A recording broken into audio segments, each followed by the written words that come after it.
Según la encuesta de edades en 2020 sobre adicciones en España publicada por el Ministerio de Sanidad, en los años 2019 y 2020, el 3,7% de la población española entre 15 y 64 años estaba haciendo un uso compulsivo y de riesgo de Internet, siendo un 11,3% si nos fijamos solo en la franja de edad de los 15 a los 24 años. Según señalan los profesionales de la salud mental, el riesgo de desarrollar una adicción al móvil, los videojuegos o las apuestas online es ya mayor al de desarrollar una adicción a una sustancia como el cannabis o la cocaína. Y es que hoy, en el espacio de salud, analizamos este tipo de adicciones, las adicciones sin sustancia. Isabel Fernández, la psicóloga que cada martes nos visita aquí en Más FM. Isabel, muy buenas.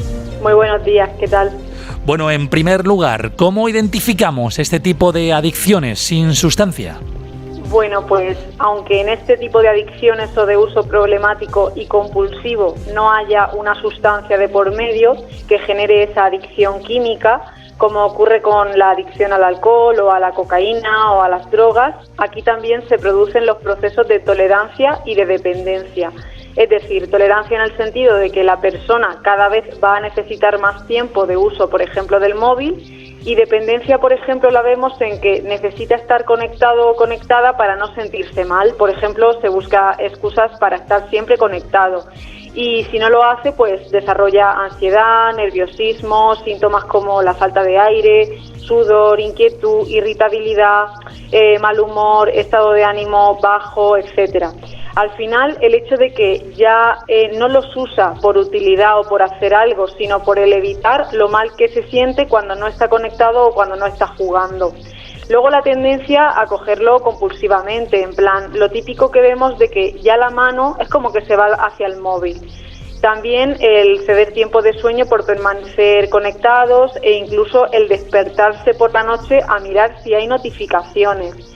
También el no poder concentrarnos en otras tareas por estar pensando en que nos estamos perdiendo cosas en redes sociales o por internet o que podríamos estar apostando y este tipo de actividades. Por otra parte, el hecho de intentar no usarlo y no poder por el impulso de hacerlo y la ansiedad y el estado de ánimo bajo que genera el no hacerlo. Y bueno, también el hecho de sentir que nos falta algo si nos lo dejamos en casa, en el caso del móvil, que eso es muy común. Al igual que en el caso de las adicciones con sustancia, como por ejemplo el alcoholismo o la adicción, no sé, del cannabis, este tipo de adicciones también, Isabel, van deteriorando la vida de la persona y su entorno, ¿verdad? Claro, por supuesto. De hecho, es que te diré que en el caso de estas adicciones, como ya hemos normalizado totalmente que todos llevamos un móvil en el bolsillo, incluso hasta los niños y adolescentes, no es tan fácil identificar que estamos desarrollando una adicción, sobre todo en el caso del móvil e Internet. Porque si una persona va a comprar cocaína, por ejemplo, no lo vemos normal, ¿no? Es una conducta de riesgo, pero luego móvil llevamos todos. Yo, por ejemplo, en consulta, la mayoría de personas que me encuentro con un uso problemático, vamos a llamarlo así, del móvil o de Internet, no llegan y me dicen, hola, estoy aquí por una adicción al móvil o a Internet, sino que vienen por otros síntomas y yo haciendo la evaluación inicial de su rutina diaria y haciendo esa evaluación de ese caso, me encuentro que ese uso compulsivo está siendo problemático y que muchas veces está detrás de la sintomatología que ellos me dicen o del problema que traen. Por ejemplo, últimamente han venido pacientes con problemas de ansiedad o de estado de ánimo deprimido que vienen refiriendo estados de apatía, como desmotivación, irritabilidad, con insomnio, que cuando exploras te encuentras esa adicción al móvil, a través de que su vida está como muy vacía de actividades y pasan todo el día con el móvil o girando en torno a él. Y con lo que me preguntas del deterioro de la vida, se ve, por ejemplo, en estudiantes que salen del instituto y toda la tarde es con el móvil, sin poder parar para concentrarse ni siquiera en hacer los deberes, en estudiar, y eso les lleva al fracaso escolar.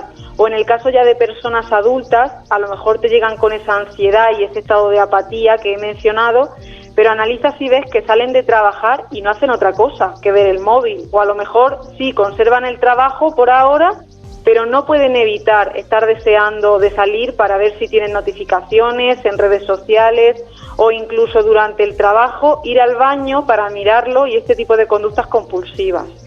Sin hablar de la afectación de las relaciones sociales, de preferir muchas veces quedarse hablando por los grupos de WhatsApp antes de salir a tomarse un café con un amigo o hacer un deporte o cualquier otra actividad al aire libre. ¿Y se puede decir, Isabel, que ese estado de ansiedad o depresión causa la adicción? ¿O es al revés, que la adicción tiene como consecuencia que la persona desarrolle esos problemas de salud mental? Bueno, en esto puede haber bidireccionalidad, en el sentido de que, por ejemplo, yo me he encontrado con personas con trastornos de agorafobia, que es ese trastorno de ansiedad en el que la persona llega a tener mucha ansiedad hacia salir a la calle, o pánico a los espacios abiertos o cuando están muy concurridos de gente, sin tener que ver con el COVID, con el coronavirus, ya me refiero de antes. Y utilizan el móvil para relacionarse al no poder salir y eso les lleva a la adicción. O en adolescentes con ansiedad social que satisfacen sus necesidades de relacionarse en lugar de salir con el grupo a través de hablar por WhatsApp con el fin de evitar la ansiedad del cara a cara. Pero como he dicho antes, al revés puede ser que la adicción ya se haya desarrollado y derivado de ahí la persona desarrolle ansiedad o estado de ánimo deprimido y muchas veces te llegan por esos otros temas a consulta, pero no saben que de base lo que hay es un uso problemático del móvil o de Internet y que hay un riesgo elevado de adicción. Y para saber si tenemos una adicción al móvil o a Internet, ¿hay un tiempo de uso que nos diga que es un problema o a qué indicadores debemos prestar atención? Pues no se considera fijado un tiempo de uso, digamos, problemático en el sentido de que si pasamos, por ejemplo, más de 2 horas sea un problema o algo así, sino que se considera un uso problemático en la medida en que, por una parte, interfiere en la vida de la persona, de algún modo, en los estudios, en el trabajo, en las relaciones sociales, y por otra parte, que la persona no lo haga ya por utilidad o por entretenimiento, sino ya por evitar el malestar de no hacerlo, o de manera compulsiva o impulsiva, que no pueda parar, o haya intentado incluso reducir el tiempo de uso y no sea capaz. Por ejemplo, no es lo mismo que yo me conecte 10 minutos a las redes sociales después de comer, porque a lo mejor pues te relajas viendo un monólogo o tomándote un café con eso, pero que si no te conectas es como que te puedes relajar igual, dando un paseo o estirando las piernas y no lo echas de menos. Eso no es lo mismo que necesites conectarte y que si no lo haces sientas mucha ansiedad. ¿Y cómo se abordan este tipo de adicciones sin sustancias? Sobre todo en el caso de, como has dicho antes, las personas que llegan a tratamiento psicológico pues sin ser conscientes de que su uso del móvil o de Internet pues se haya convertido en un problema. Pues tiene un abordaje muy parecido desde el punto de vista psicológico que la deshabituación de las adicciones con sustancia.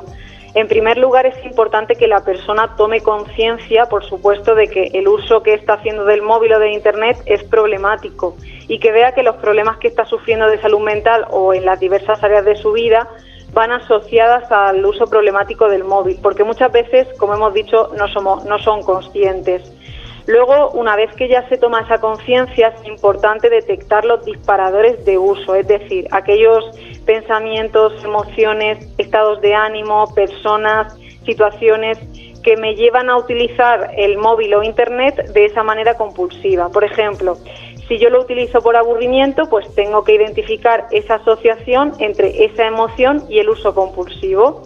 Y luego, muy importante, tanto para prevenir la adicción como para tratarla, es saber que no es realista decir que yo no voy a coger el móvil, por ejemplo, si no tengo otra alternativa de conducta. Es decir, por ejemplo, en adolescentes es muy complicado que el adolescente no se pase la tarde con el móvil si no tiene otras actividades de ocio construidas de forma alternativa, si no tiene pues un deporte, una actividad extraescolar que le motive, si en definitiva tienen pues la vida vacía, ¿no? Y con los adultos igual, tanto en unas edades como en otras.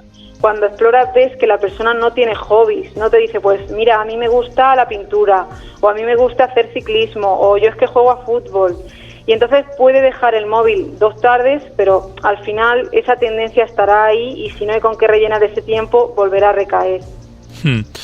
Has mencionado antes que niños y adolescentes pues llevan un móvil en el bolsillo y la verdad es que obvio ya que lo hemos casi normalizado por completo, ¿no? Hace unos años eso era, impracticable, ¿no? Pero ya como que lo vemos normal. Pero desde un punto de vista profesional, desde la psicología y de la salud mental, ¿es un error haber normalizado, por ejemplo, que se regale un móvil a un niño o una niña de una edad comprendida entre los 8 a 10 años?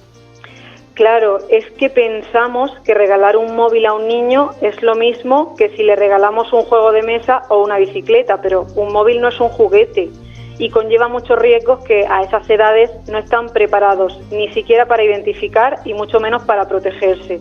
Tenemos miedo muchas veces de dejar que un niño vaya solo andando al cole o que vaya solo a una extraescolar, por quizás los peligros que pueda encontrarse por la calle. Y luego sí que lo estamos dejando solo en casa con un móvil en el que tiene acceso a todo tipo de contenidos. O incluso le permitimos juegos que fomentan agresividad, racismo, machismo y todo esto. Por ejemplo, me acuerdo de lo que me decían los padres de una adolescente que venía porque había sido víctima de una relación, llamémosle tóxica, porque el chico era menor de edad.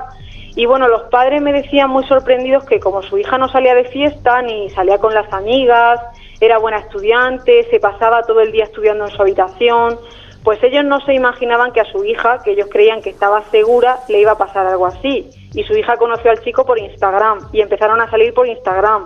Y cuando se conocieron en persona ya eran pareja, o sea que imaginaos.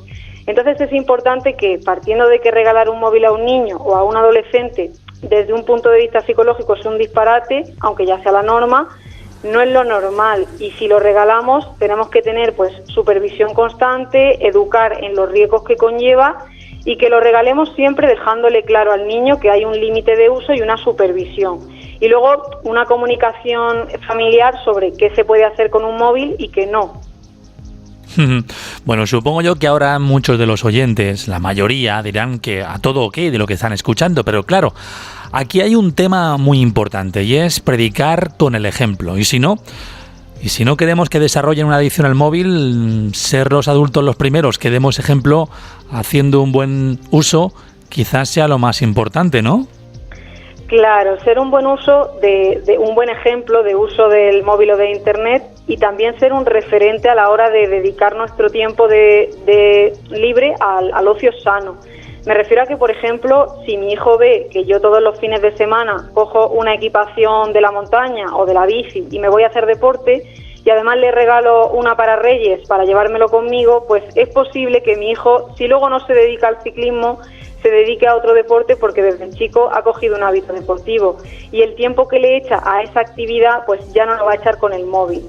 Y si mi hijo ve pues que voy a la biblioteca y me saco 3 libros y me paso allí 2 horas escogiendo lecturas, a lo mejor no va a leer el mismo estilo que yo, pero es fácil que termine leyendo algo.